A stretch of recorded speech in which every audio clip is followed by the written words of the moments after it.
I'm Heather Clancy, and I am a senior writer with GreenBiz, as I think many of you know by now.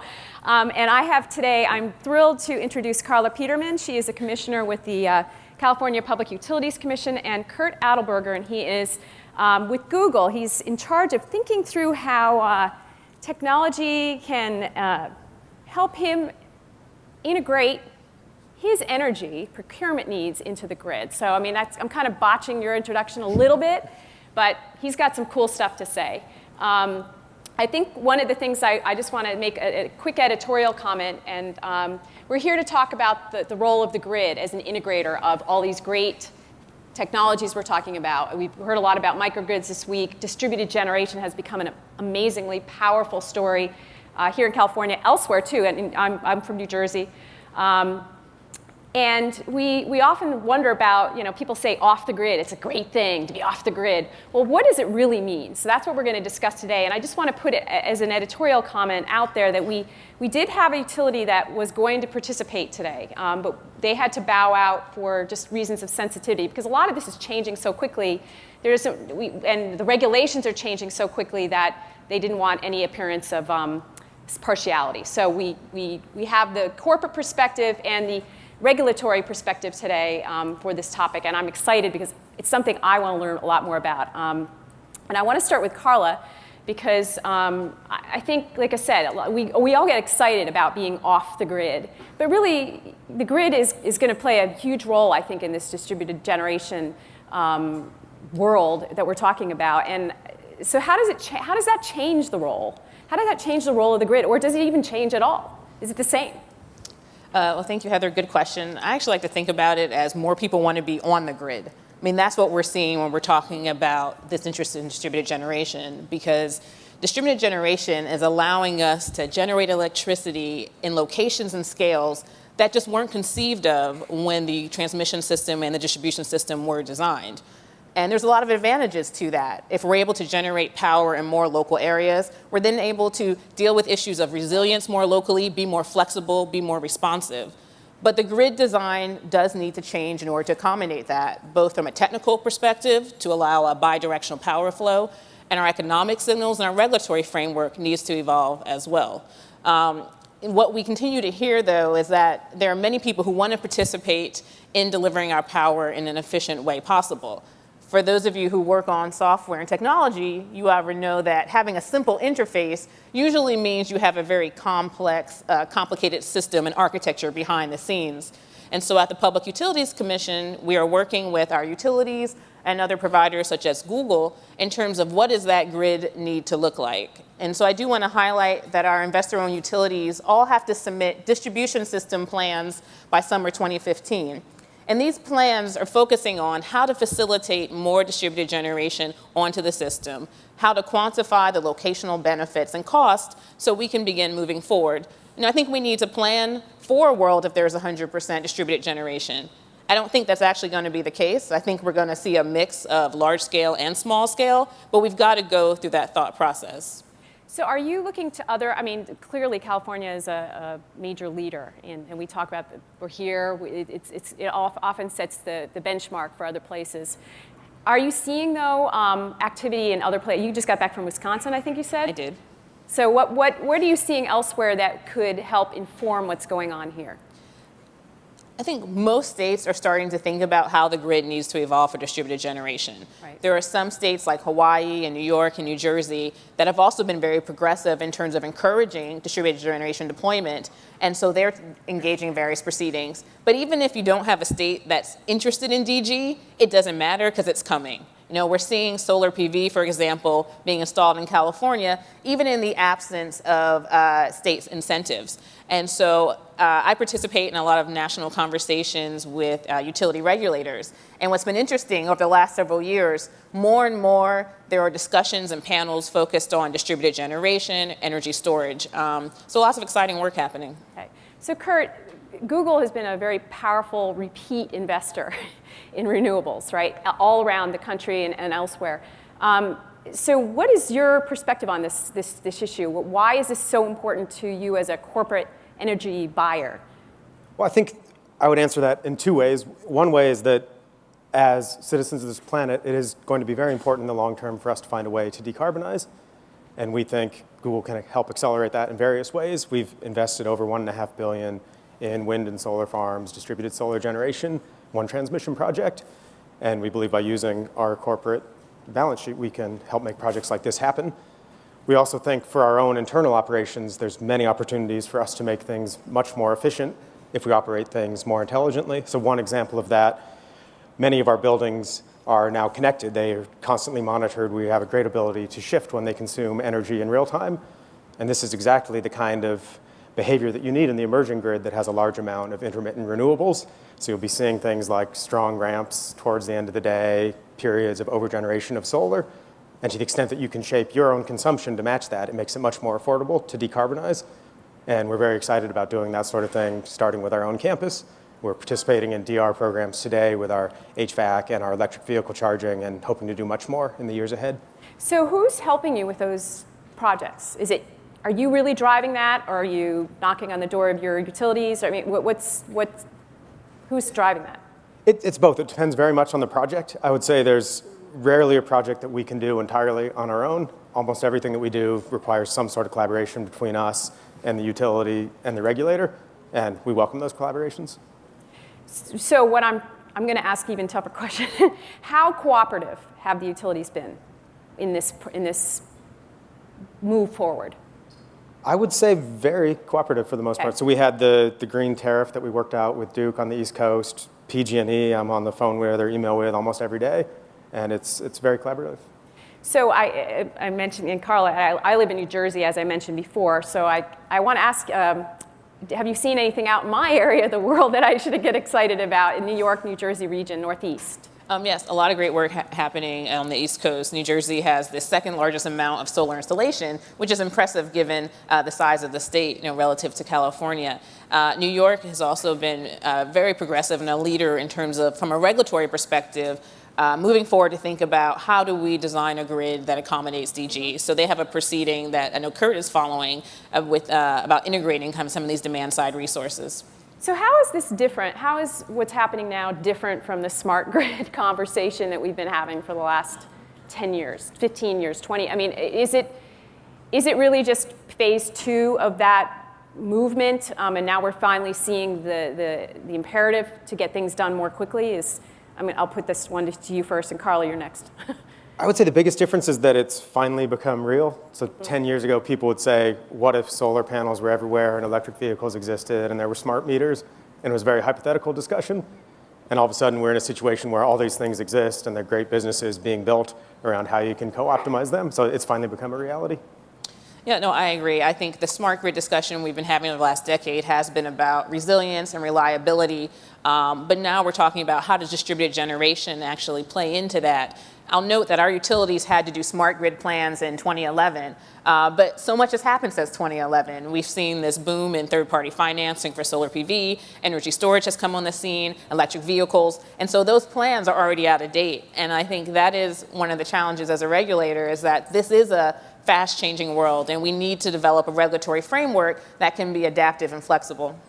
So what is California doing specifically? I mean, can you address some of the things on the table that are public? Obviously, I don't want you to talk about things that aren't, but what specifically needs to be done from a regulatory standpoint? Sure. I mean, I think the better question is, what are we not doing right now? What are we going to finish is probably the better question. But we have the distribution system plans, as I noted. We've got an integrated demand side management proceeding that's about how do we combine the energy efficiency, demand response, electric vehicles, distributed generation work. We hear from the stakeholders that there's a lot of great stuff going on, but it's really hard to participate at the PUC with so many proceedings. And so we've added on another proceeding to help to integrate that. Economic signals are incredibly important. So we are going through residential rate reform, identifying what to do there. Two areas that I lead on are energy storage and electric vehicles. And we're doing a lot of work in those areas. We just approved our utility's first solicitation plan for energy storage targets. So that RFO will go out in December. On electric vehicles, we're focused on what is the appropriate rate design, as well as how to compensate for the grid integration benefits that electric vehicles can provide through things such as controlled charging. And so really we're tackling these issues in a number of ways, as well as coordinating with the California Independent System Operator. I can't say enough, we're talking about the distribution grid, but if we're really talking about having that grid provide generation and integration and reliability services, it's got to interact well with the transmission system. We're going to see a lot more power flows between the distribution and transmission system, and so those conversations need to continue.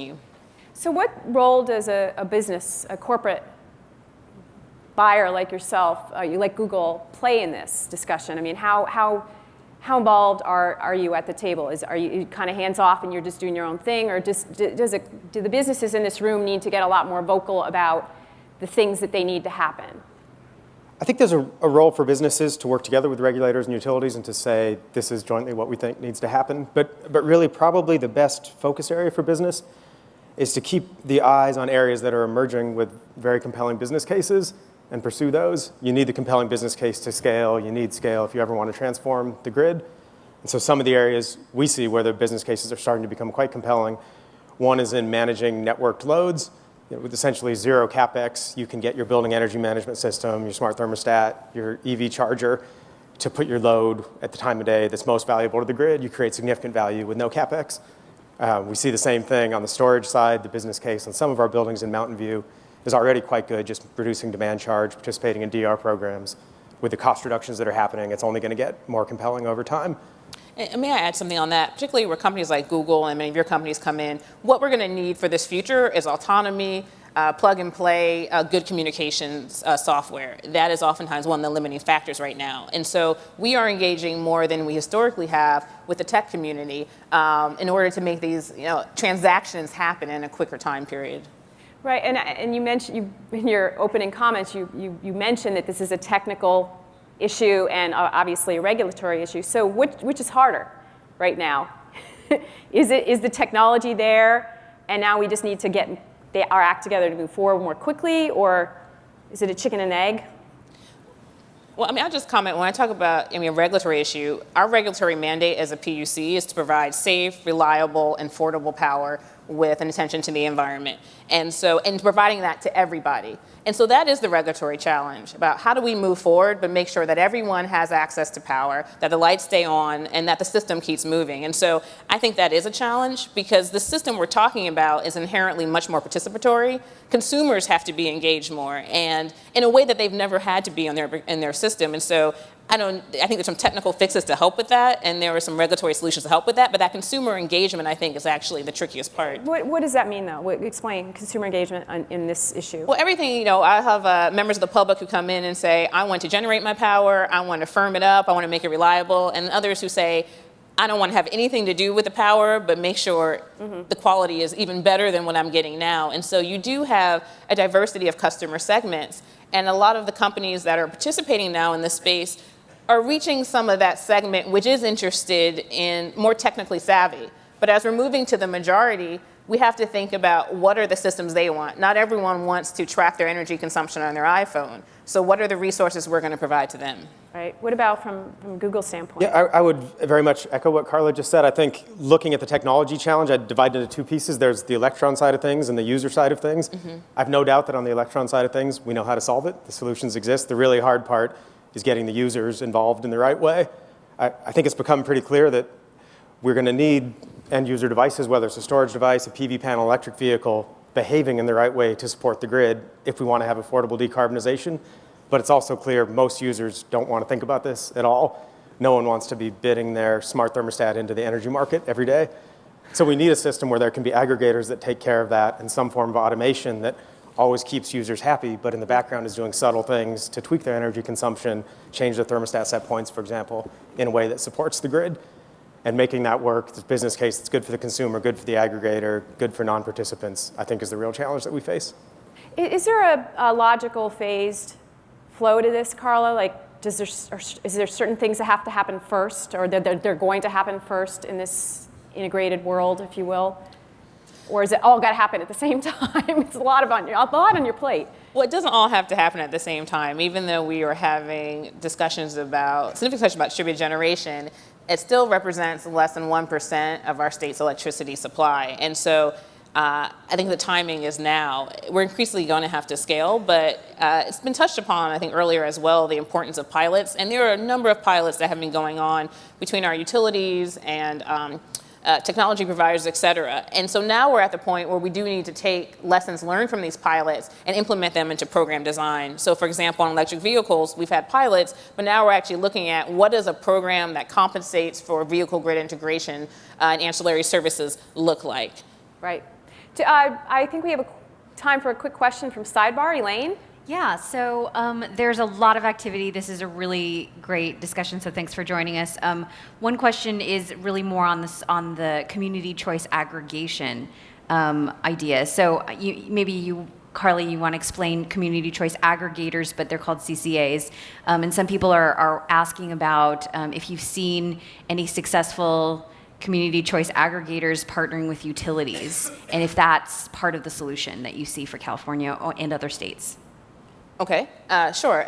So community choice aggregators are formed within cities, communities. Marin Clean Energy is the prime example in California, and they procure energy on behalf of their customers. They tend to have a green orientation, so having higher levels of renewables they're pursuing than what currently the state target is.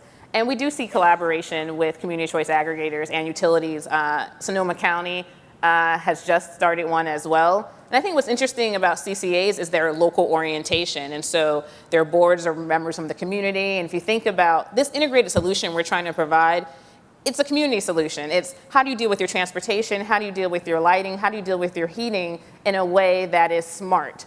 And so they can have a role in that. I will note that community choice aggregation is bigger in other states. And so I would look to probably the East Coast for more examples. I'm going to twist a question slightly differently, but sticking with the idea of community, right? Because Google's part of the business community, and we had a great panel earlier about sort of the push among companies like yourself to buy green, to buy clean power and energy, and a lot of that needs this to happen, right? So are you working with other companies on the plans that you're putting in place in Google? Are you sharing information with others? How is that working from a community perspective? Yeah, so we're very voracious consumers of clean energy. We just this spring announced that we'd crossed 1 gigawatt of clean energy PPAs. Yeah. And most of that's been done by an internal team of specialists, but we recognize that's not really scalable, and so we'd welcome the opportunity to create new mechanisms that work for other companies who aren't like us and don't want to have a dedicated team on this. So one example was the green tariff that we worked on with Duke, and we'd welcome the opportunity to do similar things elsewhere if it makes sense. But it takes a lot of resources. I mean, you have a whole team dedicated to this? We do. Okay. But if something like a green tariff's in place, then the customer doesn't need a whole team of people, and that's why we like it. Okay, so we have time for like one wrap-up question, and I'm going to start with Carla, and it's just sort of the ubiquitous obstacle question, right? So what's in the way of this happening? Like, I'm a very impatient person. I want this sort of thing to happen quickly, but it doesn't seem like this sort of thing can happen quickly, or maybe I'm wrong. Tell me I'm wrong. I think the length of time, history will be kinder to us in terms of how quickly we're doing it. The system hasn't been in place for over 100 years, and so it's going to take more than a few months to change it around while we're still using it. I mean, that is just a wonderfully daunting task about how do you completely reconfigure a system while not letting people know you're doing it. So I do think timing is a challenge. I wish we had more time, but we are starting, and I think we're going to start to see some parts of the state, for example, some parts of the country will need to address these issues sooner. California is addressing these issues because we're investing in higher levels of renewables for our greenhouse gas goals. And when you do that, suddenly having a smarter grid, a grid that can integrate variable resources, becomes increasingly important for keeping the lights on. And so we're going to do it faster here than it might be done in another state. But I do hope that once we start establishing these markets and our lessons learned, that other states are able to quickly follow and adapt. Kurt, what's in your way? I would say by far the biggest thing is finding a good reason for end users to participate. So we know what needs to happen. End users need to charge their electric vehicles in the middle of the day when there's excess solar power. You need to face your solar panels to the west so that you handle the evening ramp. You've got to pre-cool your AC before peak periods. We know exactly what needs to happen, but right now there's no reason for most users to want to do this. You wouldn't get any benefit from charging your EV in the middle of the day rather than plugging in at night when you get home, and if you have a rate plan like I do. And so we need to find a way to get this incentive that goes out to aggregators and ultimately to end users and instills this kind of behavior in an automatic way. Okay, so we're getting the hook. Please thank these two people for being here, Carla and Kurt.